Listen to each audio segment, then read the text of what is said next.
ഞാൻ ഈ video shoot ചെയ്യാൻ എന്തൊക്കെ പറയും സേഫ്റ്റിയെ കുറിച്ച് ആലോചിച്ചപ്പോൾ എൻ്റെ മനസ്സിൽ ആദ്യം വന്ന കാര്യം എന്ന് പറഞ്ഞാൽ നമ്മുടെ നാട്ടിൽ മഴക്കാലത്ത് ഡ്രൈവ് ചെയ്യുമ്പോൾ പറയുന്ന രണ്ട് കാര്യങ്ങളുണ്ട്.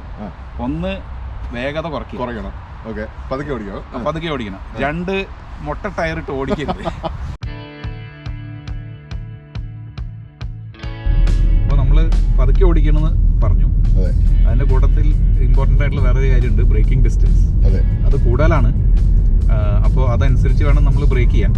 അത് ഓൾറെഡി നമ്മൾ അറിഞ്ഞിരിക്കേണ്ട ഒരു കാര്യമാണ്. നമ്മൾ നാട്ടിൽ മഴയുള്ളപ്പോഴും അങ്ങനെയൊക്കെ തന്നെയാണല്ലോ, കുറച്ച് ഗ്യാപ്പ് ഇടണം. അതെ.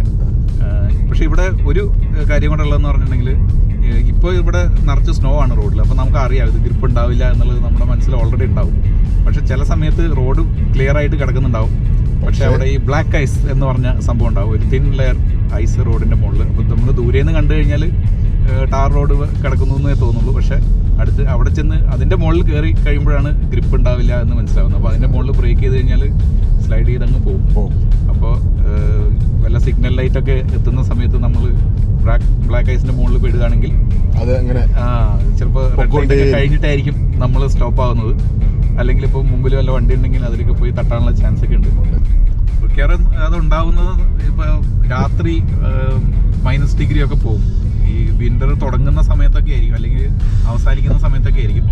റോഡിലൊരു തലേദിവസം ഉണ്ടായിരുന്ന ചെറിയ മഴയോ റോഡ് നനഞ്ഞ് കിടക്കുന്നത് അത് ഐസായിട്ട് വളരെ തിൻ ലെയറായിരിക്കും റോഡിൻ്റെ മുകളിൽ. അപ്പോൾ നമ്മളും ദൂരെ നിന്ന് നോക്കുമ്പോൾ അവിടെ ഒന്നും ഉണ്ടെന്ന് തോന്നില്ല.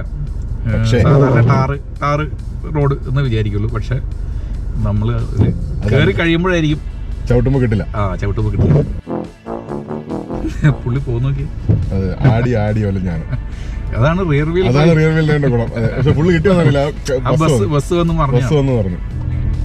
അതുപോലെ ടേണിങ് എടുക്കുമ്പോൾ ശ്രദ്ധിക്കേണ്ട ഒരു കാര്യം എന്ന് പറഞ്ഞാൽ, അറ്റ്ലീസ്റ്റ് എൻ്റെ അനുഭവത്തിൽ, നമ്മൾ എന്ത് സ്പീഡിലാണോ സേഫായിട്ട് ടേൺ എടുക്കാൻ പറ്റുന്നത് ആ സ്പീഡ് ഓൾറെഡി നമ്മൾ ടേണിൻ്റെ അവിടെ എത്തുമ്പോഴത്തേക്കും അച്ചീവ് ചെയ്തിരിക്കണം. സ്ലോ ആയിരിക്കണം. അല്ലാതെ നമ്മൾ തിരിഞ്ഞുകൊണ്ടിരിക്കുമ്പോൾ ബ്രേക്ക് ചെയ്യരുത്. അത് നമ്മൾ ചെയ്തു കഴിഞ്ഞാലും, നമ്മളിപ്പോൾ വളവിൽ കയറി കഴിഞ്ഞാൽ സ്പീഡ് കൂടിപ്പോയി നമുക്കൊന്ന് ചവിട്ടി അതോടൊപ്പം സ്റ്റിയറിംഗ് കൂടെ തിരിച്ച് കറക്റ്റ് ചെയ്തേക്കാന്ന് വെച്ച് കഴിഞ്ഞാൽ കൺട്രോൾ പോകാനുള്ള സാധ്യത വളരെ അധികമാണ്. ഇത് അധികം സ്നോ ക്ലീൻ ചെയ്യാത്തൊരു റോഡാണ്. അതുകൊണ്ട് തന്നെ വണ്ടി പാളാൻ ചാൻസ് ഉണ്ട്. അതുപോലെ റൗണ്ട് ബോട്ടിൽ കയറുമ്പോൾ ഒരു കാര്യം കൂടെ ശ്രദ്ധിക്കാനുള്ളതെന്ന് പറഞ്ഞാൽ, അതിൻ്റെ നടുക്ക് ഭാഗത്ത് അതിൻ്റെ ഒരു ഡിസൈനിൻ്റെ ഒക്കെ ഭാഗമായിട്ടായിരിക്കും ഒരു കൈ പാളിപ്പോയി. അതങ്ങ് പോയി ഭാഗ്യം. അപ്പോൾ നമ്മൾ റൗണ്ട് ബോട്ടിൻ്റെ കാര്യം പറയുന്നത്, റൗണ്ട് ബോട്ടിൽ കയറുമ്പോൾ ഒരു കാര്യം കൂടെ ശ്രദ്ധിക്കണം.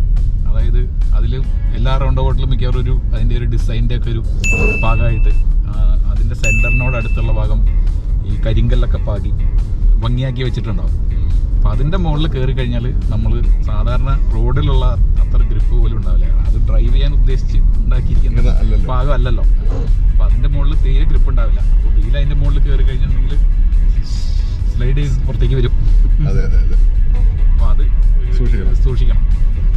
പ്രത്യേകിച്ച് നമ്മൾ ഈ മഞ്ഞ് പെയ്ത് കിടക്കുമ്പോൾ എവിടെയാണ് റോഡ് എവിടെയാണ് എന്നുള്ളത് നമുക്ക് പെട്ടെന്ന് മനസ്സിലാവില്ല. പക്ഷെ നമ്മളൊന്ന് സൂക്ഷിക്കുന്നത് നല്ലതാണ്. ഇന്ന് ആക്ച്വലി ശരിക്കും ഒരു ബാഡ് ഡ്രൈവിംഗ് കണ്ടീഷനുള്ള ദിവസമാണ്. വിസിബിലിറ്റി ഒക്കെ വളരെ മോശം. അപ്പോൾ നിങ്ങൾക്ക് കാണാമെന്നറിയില്ല, അറ്റ്ലീസ്റ്റ് എനിക്ക് കാണാൻ പറ്റുന്നുണ്ട്. മുമ്പിലുള്ള വണ്ടികളുടെ ലൈറ്റ് ചെറുതായിട്ട് കാണാൻ പറ്റുന്നുണ്ട്.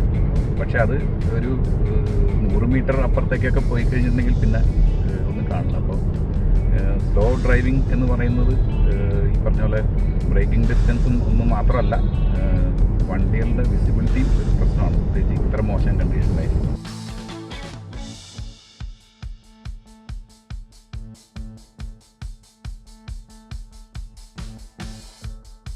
അപ്പോൾ മുമ്പിൽ പോകുന്ന വാൻ നിങ്ങൾക്ക് കാണാൻ പറ്റുന്നുണ്ടോ എന്ന് എനിക്കറിയില്ല.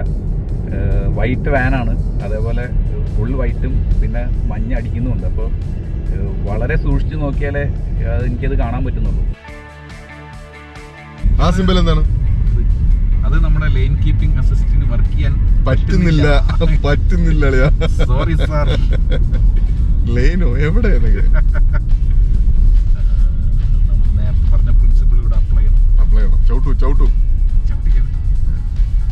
മഞ്ഞ് പെയ്ത് കഴിഞ്ഞാൽ മിക്കവാറും ഉള്ള റോഡ് അരികിലുള്ളത് ഈ സൈൻ ബോർഡുകളെല്ലാം മഞ്ഞ് മൂടി കിടക്കും. അതെ. ഓക്കെ, അപ്പോൾ അവിടെ സ്പീഡ് ലിമിറ്റ് എന്താണ്, ഇവിടെ തിരിയരുത് എന്നൊക്കെ എഴുതി വെച്ചാലും ചിലപ്പോൾ നമ്മൾ കാണില്ല. സൂക്ഷിക്കണം. പ്രത്യേകിച്ച് സ്പീഡ് ലിമിറ്റ് കാണാതിരുന്നാലും ഫൈൻ അടിച്ചു കഴിഞ്ഞാൽ നിങ്ങൾ കാണാത്തത് നിങ്ങളുടെ തെറ്റ് തന്നെയാണ്. അപ്പോൾ ഈ പറഞ്ഞ ഇത് കണ്ടില്ല എന്ന് പറയുന്ന ഒരു ജസ്റ്റിഫിക്കേഷൻ അല്ല, ഫൈൻ അറിയണം എന്നുള്ളതാണ്. അതെ, അറിയണം എന്നുള്ളതാണ്. അപ്പോൾ സൂക്ഷിച്ച് ഓടിക്കുക.